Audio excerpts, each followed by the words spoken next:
Nerdbox. Welcome, guys, to another episode of Five Things. And this episode, what we're going to be talking about is the top 5 franchises that you should skip and not watch. So it can all be good things that you can check out. This is one of those ones that we're going to tell you to avoid things.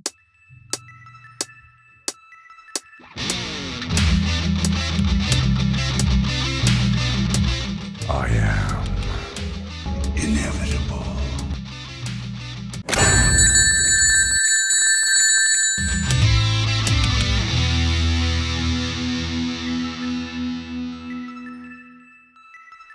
Let's talk about movie franchises here. So they are a collection of related films that typically consist of 3 or more movies.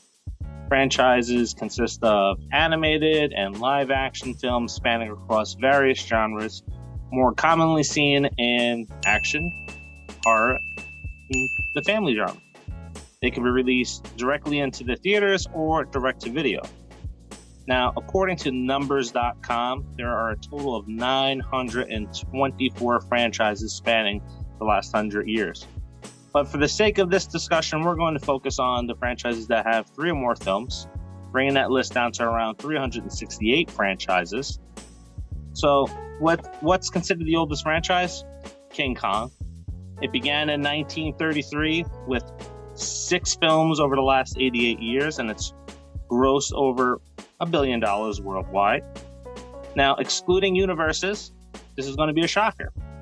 Barbie has the most films in its franchise with 33 direct-to-video DVD VHS released since 2002, grossing around $5 million worldwide. James Bond has the most theatrically released films with 25 films since 1962, with one coming up, and has grossed over $7 billion worldwide. Now let's talk about the highest grossing franchises. We have Star Wars with $10 billion, 12 films since 1977, followed by Harry Potter with $9 billion and 11 films since 2001. Avengers is not really a close third, but it has $7 billion in 4 films since 2012, just edging out Spider-Man and James Bond. So let's get to it. My co-host here is Mr. Charlie Johnston, and our special guest from Little Toy Shop and Things, your friendly neighborhood, Noah. Thank you, everybody. I'm here. So the way this goes, our guest Noah, you get the first dibs. What is your first choice, my friend? 5 is Saw. Wow. Unexpected, I know. Here's the thing. I really like the first 2 movies, and I like the new one that just came out, Jigsaw or Saw 9, I don't know what it's called. But I feel like the third one was okay, but after the third one, it was so unnecessary because they kind of ruined it by killing off Tobin Bell. So they just kind of kept substituting and bringing him back in like flashbacks, stuff like that, which I kind of feel like put a damper on the franchise, which kind of sucks because the first 2 came out really strong. The third one was still a solid film, but then after that, they just took a nosedive, and they really couldn't dig their way out of it. Yeah, talk about shooting yourself in the foot by killing off your main character. It's such a horrible decision. Any franchise is going to have at least 1 or 2 movies that made some kind of money, so they must have been half decent. But facts are facts, my friend. I have to say, the only reason why I go back to that is just to hear Tobin Bell's beautiful voice in that franchise. And that last one was good. The first 2 were good, but yeah, I do have to force my way through some of the other ones. Transformers. Trans-fucking-formers. Yeah. And I'm going to tell you why. Transformer movie, call it a guilty pleasure, I don't think was it's a Michael Bay movie, so you know what you're getting. It is what it is. The second one, we all know what happened. We saw the freaking Devastator testicles. We saw the freaking, 2 little cars. I'm not even going to get into that fucking racist bullshit. Oh my God, that was horrible. Like, all that stuff happened. But here's the thing. The general public likes the Transformer movies. It's hysterical. The first one is watchable. Story-wise, all that, But after that, man, what a shit show. Yeah, the nostalgia wore off on that one really quick, I think. And it didn't age well. Not at all. My number 5, we're actually starting in the horror realm as well. And it's the Texas Chainsaw Massacre. What? I thought you liked those movies. I like a few of those movies within the franchise, that we may talk about that are pretty good. And with Texas Chainsaw Massacre, you have a good number 1. Number 2 is by far my favorite. And then they told out garbage after garbage after garbage with this, trying to reboot the series. And they actually kind of started to get it right again on one of the reboots when they did Texas Chainsaw Massacre 3D. And they kind of just threw that to the wayside and rebooted it again. And now they're going to reboot it again.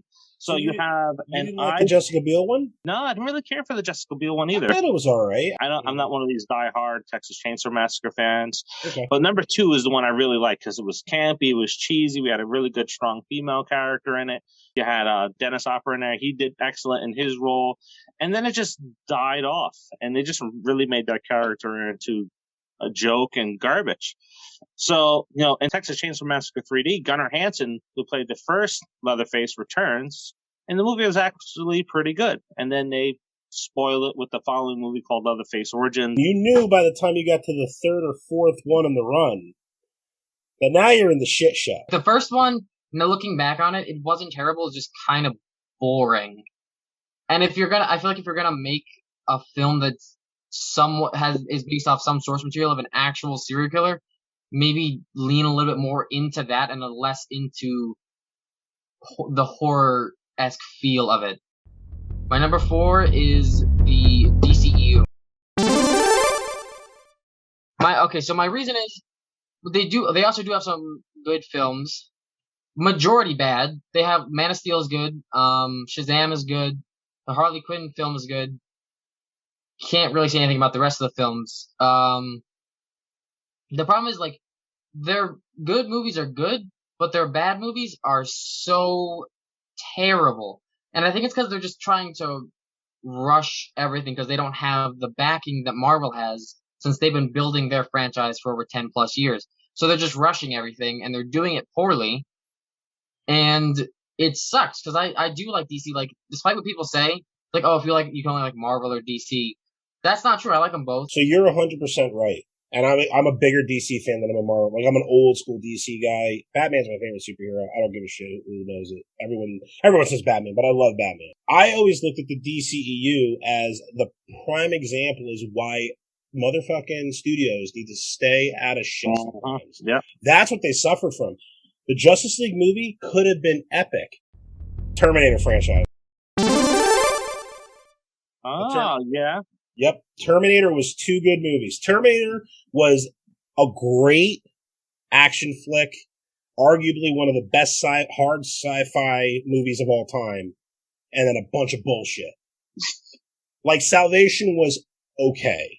I think it gets a lot better, more praise than it really kind of deserves.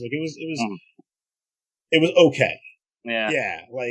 Christian, I find Christian Bale's temper tantrum more entertaining than that movie. Oh, yeah. You know That's what I'm saying? More memorable. Oh, right. Good for you. Yeah. Oh, yeah. And think about it. That's what that movie is known for. Terminator 2 is known for, the T-1000 and all this other kind of stuff, the classic motorcycle in the air scene, all that stuff you can register back to. Phenomenal movie. And they had every opportunity, here we go again, to just do it again. Just do it again. That's all we really want, right?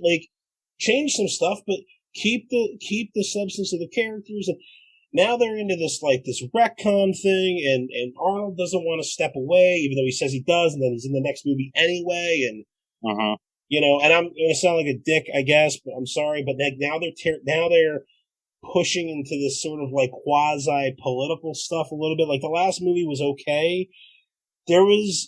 I think sometimes we can all agree that when you push the SJW stuff a little bit too much, it can be done. You can do it right. But it was that movie did not have the capability to be that. It couldn't be that movie. It wasn't made for it. And because it was done in such a way, it it seemed too obvious what they were trying to do, if that makes sense. I'm not trying to sound like an ignorant person. I'm trying to just be honest. Yeah, that whole franchise, it's two good movies, and then the rest you can skip. It just is what it is. Yeah, I agree with you there. My number 4 is Transformers.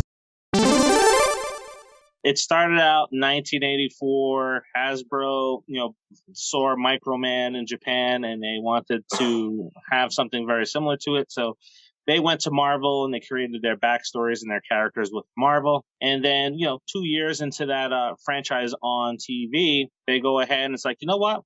Like big companies do. It's like, we need to make some more money. So we're going to go ahead and produce an animated film where we're going to kill a bunch of characters off, and then we're going to refresh our product line to sell kids new toys.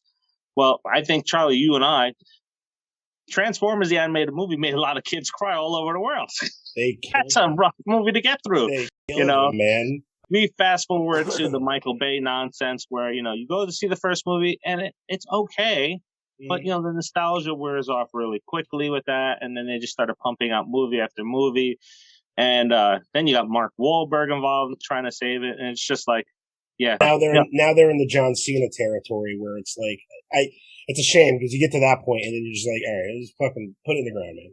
All we wanted to see was robots on the screen, and we got that, which was cool. Mm-hmm. But I think there really wasn't any of the lore in there. It's funny. I completely didn't even put Transformers on my list. Just because I forgot that it existed as a franchise. Right. Like, I haven't, watched the Transformers cartoon. I watched, the newer one, Transformers Prime, when I was younger. But, the original cartoon, wasn't it mainly just the robots were the main characters? The Autobots and Decepticons were the main characters. Yeah. So what I don't understand, Shia LaBeouf, he's a great actor, minus the fact that he's insane. But they could have done without main characters being humans. They could have done a robot main character movie, and I think it would have been well. Also, character design's terrible. Optimus Prime looks so unbelievably stupid. All right, so hopefully you like what you see here. Sometimes you get a little long-winded. I know I get very long-winded. But nonetheless, we appreciate you guys watching. We appreciate you at home. So make sure, just do us a silent. Do the little thumbs up thing. Smash the subscribe button. Little ringy-dingy bell if you like what we're doing. All that's for you. That's just so that you don't have to take the time to be like, where's 5 things? No, it'll just be like, boop, it's yours. So if you like what we do, leave some comments. Give us some ideas for some lists, some things that maybe you would like to hear our opinions on. Give us your opinion. If you don't like something that, Dave said, then tell him. Be like, Dave, shut up. Just shut up, Dave. But anyway, we appreciate you guys. Please like and subscribe. On with the rest of the show. My number 3 is actually Christopher Nolan's Batman trilogy, and I'm gonna explain why. You better. You better. Aside from The Dark Knight with Heath Ledger's Joker, it's kind of boring. Yeah, I have to agree. The first one's really slow, and they didn't utilize the Scarecrow that well. And then his weird cameos in every single film. And then part 3 is it's so over the top for what they were doing originally. And if you think about it, hey, what's your favorite Batman? I was like, Christian Bale. I was like, why is that? And they probably just mentioned The Dark Knight. And really that film is most memorable for Heath Ledger's performance as the Joker. That film on its own, by itself, would have been fantastic. And my dad actually brought up a really good point where they could have used the Harvey Dent character as the third film instead of doing that. And I'm surprised they didn't, because they left it open-ended. You didn't know if he died or not. Yeah. They could have went either direction. I will say, when I know what happens in the comics. Batman's back gets broken by Bane. Spoiler. And that got me. But other than that, nah. The other films are just boring. I think as a standalone, The Dark Knight with Heath Ledger is really amazing by itself, or as a trilogy. Not a huge fan, to be honest, because I never watched the other 2 films either. I just typically I'll just watch The Dark Knight, and that's about it. So this is technically a tie, but only because I feel like one's almost too new and fresh to kind of really throw it out there, but so it's Pirates of the Caribbean. Ooh, wow. Yeah. And again, like, this is kind of the Terminator thing where it's like, I watched the third one because I feel like I have to get closure. Like, this goes back to, like, the smartest thing Harry Potter ever did, which, for the record, I never watched a single Harry Potter movie. But I will say, but for people who, I always say this, that the smartest thing they ever did was they made the last movie 2 parts. Mm-hmm. If they would have tried, the mistake that a lot of these franchises make is they cram so much story into one movie. If they would have done that with the third Pirates movie and just been done after that, I think I would have enjoyed it more. It's just, there's so much shit stuffed into that bag. Oh my God. In the middle of that movie, I actually fell asleep because it was like a 20-minute meeting in the middle of the movie with all the pirates. Remember that? Yeah. It's like, oh my God, stop talking. Yeah. And we all know that was an excuse to get Keith Richards on screen. I've never seen a movie or a franchise that can do, again, so little with so much. The tie for this, and it's really fresh, I know, but Mortal Kombat. And I did watch the new one. Did you like the new one? I actually kind of I enjoyed the new one. I did enjoy it. I thought there was it's good enough that they should do another one. I will say yes. that. It is good enough that they should do another one. I think, I was thinking about this too, it might be a little bit my fault, my problem too, because, without the revenue from the theaters, these movies are suffering for special effects because that shit costs money. Yeah, and they didn't do bad on special effects either. It did okay. I was expecting, again, this is probably a me thing. I was expecting a little bit more, but all in all, it wasn't too bad. But it bleeds over even into the video games. Mm-hmm. The first 4 Mortal Kombats, and I'm including 3 and then Ultimate 3, are legends. They're legendary games. And then you have a very dark period as soon as they decided to go to 3D, where it's basically dog shit. And then, what was it? It was Mortal Kombat, the self-titled one, which I think is technically Mortal Kombat 9 came out, and it was like, okay, this is a good game. And then X, and then now 11, and they're good again. But there's like 15 years of crap. Mm-hmm. And people, with the movie being out now, are like, on the whole thing, like it's the greatest thing ever. And it's got its place in history, don't get me wrong. But it's very nostalgically pleasing as well. It's very, this is what kind of brought it up too, is the amount of people, because I've been watching like reviews and stuff like that, the amount of people that keep being like, at least it's not as bad as the second one. The first one's like, not that it's a masterpiece, but people are like, the first one was so good. I'm like, no, it wasn't. No, it wasn't. It wasn't a good movie. It had, somebody I watched today made a good point. The Sub-Zero Liu Kang battle is awesome. The Scorpion Johnny Cage battle is awesome. And after that, what else do you remember? Garo getting punched in the nuts. After that, that's it. Like the Shang Tsung Liu Kang battle at the end is forgettable. No one remembers that shit. The new movie is good enough that, again, they should do another one. I'm kind it's fun. That's what it is. It's just fun. I wish they had more Scorpion in it, because I can never remember the actor's name, but I really appreciate him as an actor. He's such a great actor. I love the opening. Like the whole Sub-Zero Scorpion, such a great lead-in. And then it was just all downhill for me. And it, like you said, it took me back to the original film. Mm-hmm. As like, this is 2021. I need something a little bit more than another rehash of the 90s again. All right. Well, my number 3, I was actually surprised by how many films were in this franchise, and I forgot how many films were in this franchise, but it's based on a popular book series by Stephanie Meyer, and it's the Twilight series. It's like, I can call out all the obvious things. You got glittery vampires, you got teen drama with werewolves and vampires, but my God, that movie franchise is so bad. It's aged poorly. My wife was into it, and we no longer own it anymore. Yeah. Oh my God. You've taken something that's been around for 200 years, meaning, vampires and werewolves, and you turned it into a whiny, teeny bop type of movie, and it was horrible. There's only 2 things that I kind of liked in this entire franchise watching it, and I think it was in the third film where they created the newborns. You had a new coven.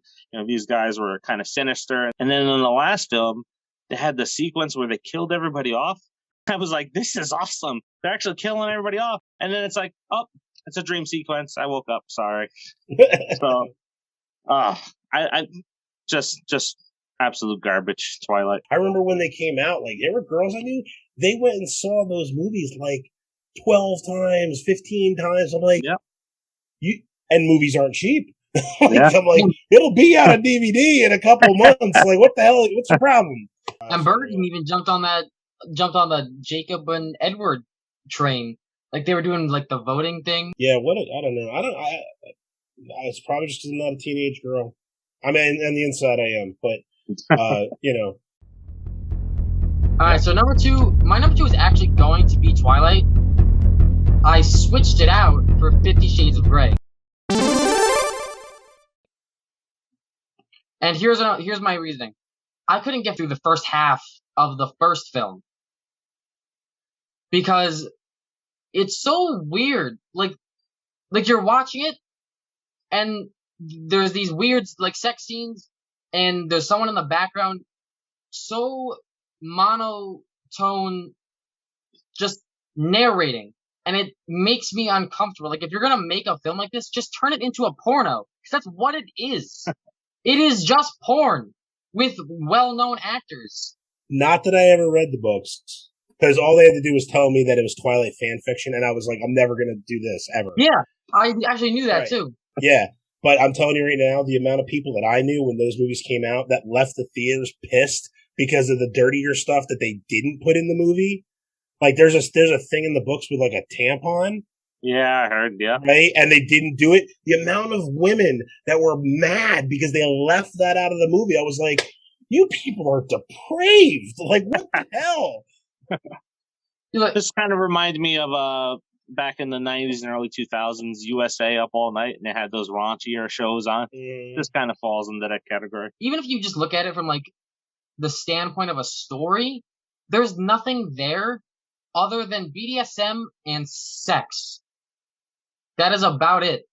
Like, if you remove all that, the story is so bleak. Like, it only gets interesting, I think, in the third book, when, like, they have this weird psycho chick come out of nowhere. But, like, at that point, then it's just like a teen drama show. I think what it is I think it's a bookend to a genre that was decades old, and that's the cheesy romance novels. That's honestly what I think that is, because to the best of my knowledge, you don't really see those anymore. It was like 50 Shades of Grey came out, that series, and didn't the genre kind of disappear? Yes, thank God. I mean, thank God, but I'm just saying, like, you remember you'd go to like ShopRite or something like that. Remember there was that one corner of the store that had a section with the magazines, and the top row was like just romance novels, like 3 rows of romance novels. Fabio. You know what I mean? That made the movie more interesting.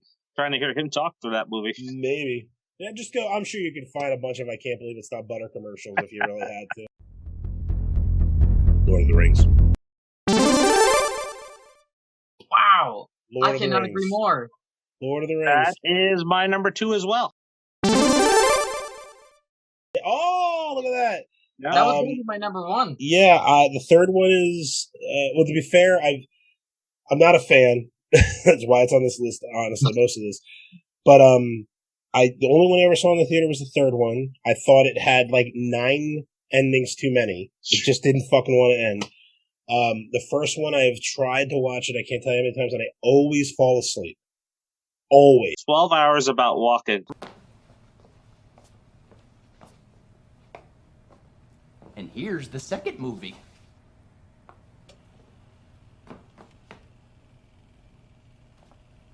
He is way off, loser. You ready for the third movie?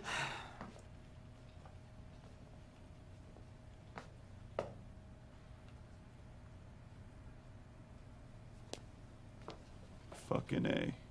It's true. The movie's just so boring. There's nothing to it.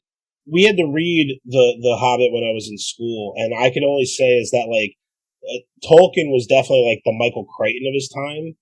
Like, just everything. I remember reading those movies, and it was like, all right, dude, I don't need to know about the glistening moisture coming off the rock in Gollum's cage, or cave. So my number 1 is I'm gonna grab my Godzilla plushie. No, he's on sacred ground right now. My number 1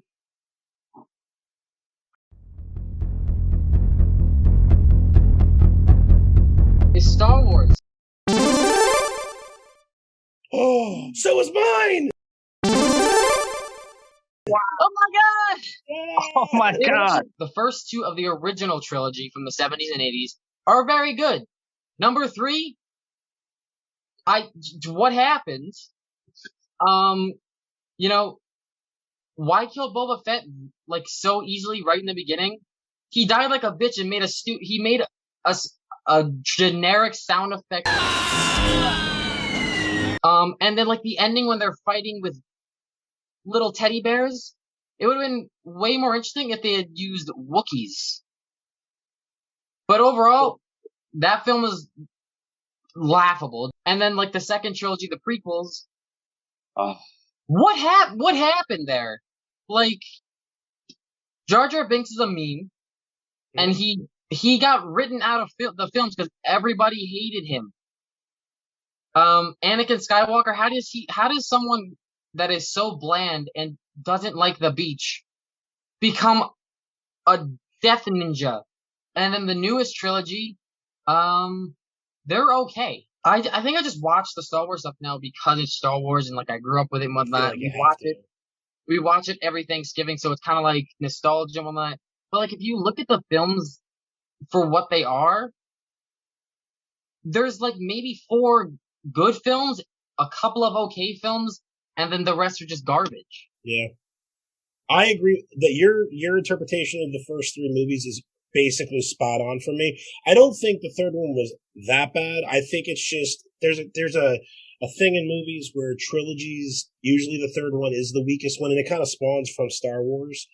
I think it's fine. I think it wraps up that story enough. Maybe it could have been done differently, but you also got to remember 1983, things are different. The prequels, garbage in the current trilogy that just wrapped up.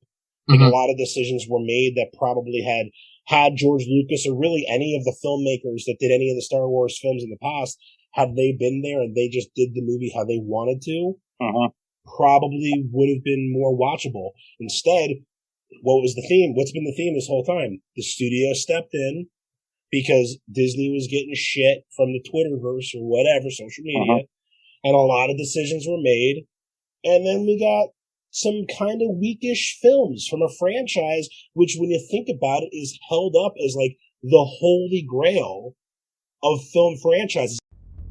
In 1996, a little video game dropped that changed the entire pop culture landscape. Not just in video games, but also in movies as well. Resident Evil. It kicked off your survival horror games. It rebirthed the zombie genre, which is still running to this day, even though we're starting to get tired of it. Resident Evil has 7 films in this franchise with a reboot coming in at number 8.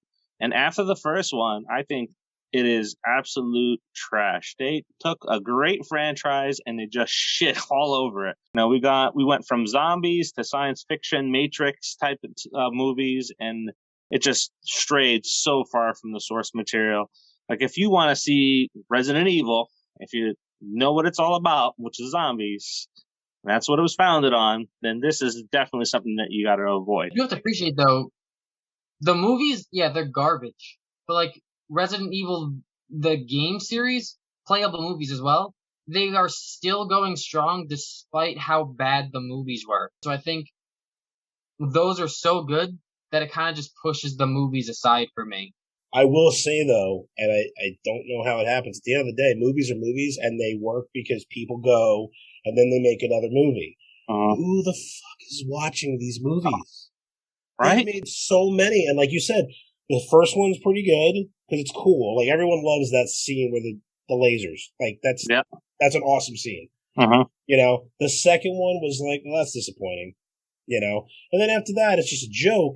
But it's like, by the time they got to like number 6 or 7, you're like, who is giving these people money anymore? And not only did they shit on the game series, but you had George A. Romero come to you and it's like, here's a script for part 2. And it's like, nah, we're good. Yeah. He's the godfather of zombies. I was just going to call him that, the godfather of zombies. Like, he created the genre. And you're just like, nah, we got it. Could you imagine how big of an ego you have to be like, yeah, I get it. You created and revolutionized what zombies are today, But like, I have my thing going right now, so maybe we can do something later with you. Can I wrap up this podcast with? I just popped into my head. I'm gonna throw this idea out there. A proper Resident Evil movie, written by George Romero, directed by Zack Snyder. Ooh. I think we'll close with that. I would give that would get my money. I would watch that. It couldn't be worse than the films that have already been released. All right, cool. All right, folks. This has been 5 Things. I am Charlie, co-host Dave, our very special guest, the young and handsome Noah. What you want to do? I'm going to give you a little bit of advice. You're going to want to hit that like button. You're going to want to hit the subscribe button. Hit the notification bell. This is a gift. The YouTube gods have decided that they're going to make life convenient for you and let you know when we have content. Like, subscribe, do some comments. Let us know if you like this, if we went a little long. I think we went a lot long. But give us some ideas for further lists. We will listen. We will respond. Thank you for watching. We appreciate you.